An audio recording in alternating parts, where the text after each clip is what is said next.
ಸಭೆ ಇದೆ. ಆ ಸಭೆಯಲ್ಲಿ ಮಹತ್ವದಾಗಿ ಇವತ್ತು ಚರ್ಚೆ ಆಗ್ತಾ ಇರುವಂತಹ ವಿಚಾರ ಅಂದ್ರೆ ಅದು ಚಿನ್ನಸ್ವಾಮಿ ಸ್ಟೇಡಿಯಂ ಬಳಿ ಕಾಲ್ತುಳಿತ ಉಂಟಾಗಿ 11 ಜನ ಅಮಾಯಕರ ಜೀವ ಹೋಯ್ತಲ್ಲ, ಅದಕ್ಕೆ ಕಾರಣ ಏನು ಅನ್ನುವಂತಹ ವಿಚಾರಕ್ಕೆ ಸಂಬಂಧಪಟ್ಟಂತೆ ನಿವೃತ್ತ ನ್ಯಾಯಮೂರ್ತಿಗಳು ಅದರ ಬಗ್ಗೆ ಮಾಹಿತಿ ಕಲೆ ಹಾಕಿ ಒಂದು ವರದಿಯನ್ನ ಸಲ್ಲಿಕೆ ಮಾಡಿದ್ದಾರೆ.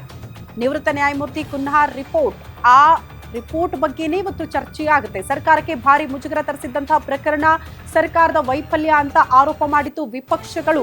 ಸರ್ಕಾರನೇ ನೇರ ಜವಾಬ್ದಾರಿ, ಅದರ ಹೊಣೆ ಹೊರಬೇಕು ಅಂತ ವಿಪಕ್ಷಗಳು ಆಕ್ರೋಶ ಹೊರಹಾಕಿತ್ತು.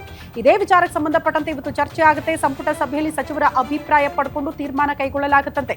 ಸಭೆ ಬಳಿಕ ಆರ್ಸಿಬಿ, ಡಿಎನ್ಎ ಇದೆಲ್ಲದರ ಬಗ್ಗೆ ಕೂಡ ಈ ಸಂಸ್ಥೆಗಳ ಮುಖ್ಯಸ್ಥರ ವಿರುದ್ಧ ಕ್ರಮ ಕೈಗೊಳ್ಳಬೇಕು ಅಂತ ವರದಿಯಲ್ಲಿ ಏನು ಉಲ್ಲೇಖ ಆಗಿದೆ, ಆ ವಿಚಾರಕ್ಕೆ ಸಂಬಂಧಪಟ್ಟಂತೆ ಇವತ್ತು ಸಚಿವರಿಂದ ಅಭಿಪ್ರಾಯವನ್ನ ಸಂಗ್ರಹ ಮಾಡಲಾಗುತ್ತೆ ಸಂಪುಟ ಸಭೆಯಲ್ಲಿ ಅನ್ನೋದು ಸದ್ಯ ಇರುವಂತಹ ಮಾಹಿತಿ. ಯಾಕಂದ್ರೆ ನೇರವಾಗಿ ಸರ್ಕಾರ ಯಾಕೆ ಹೊಣೆ ಅಂತ ವಿಪಕ್ಷಗಳು ಆರೋಪ ಮಾಡಿತ್ತು ಅಂದ್ರೆ ಜಸ್ಟ್ ರಾಜ್ಯದ ಮಾನ ಮರ್ಯಾದೆಯ ರಾಜ್ಯದಲ್ಲಿ ಮಾತ್ರ ಹರಾಜಾಯ್ತಾ ಅಲ್ಲ, ದೇಶ ಮಟ್ಟದಲ್ಲೂ ಕೂಡ ಈ ವಿಚಾರಗಳು ಚರ್ಚೆ ಆಯಿತು.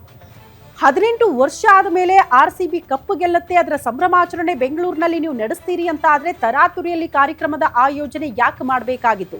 ಸರ್ಕಾರ ಅನುಮತಿ ಕೊಟ್ಟಿರಲಿಲ್ವಾ? ಪೊಲೀಸ್ ಇಲಾಖೆಯ ಅನುಮತಿ ಇರಲಿಲ್ವಾ? ಸರ್ಕಾರನೇ ನೇರ ಹೊಣೆ ಆಗತ್ತೆ, ಸರಿಯಾಗಿ ವ್ಯವಸ್ಥೆ ಮಾಡ್ಕೊಂಡಿಲ್ಲ ಅನ್ನೋ ದೃಷ್ಟಿಯಲ್ಲಿ ಅಂತ ನೇರವಾಗಿ ವಿಪಕ್ಷಗಳೇ ಅಟ್ಯಾಕ್ ಮಾಡ್ತಾ ಇತ್ತು ಸರ್ಕಾರದ ಮೇಲೆ.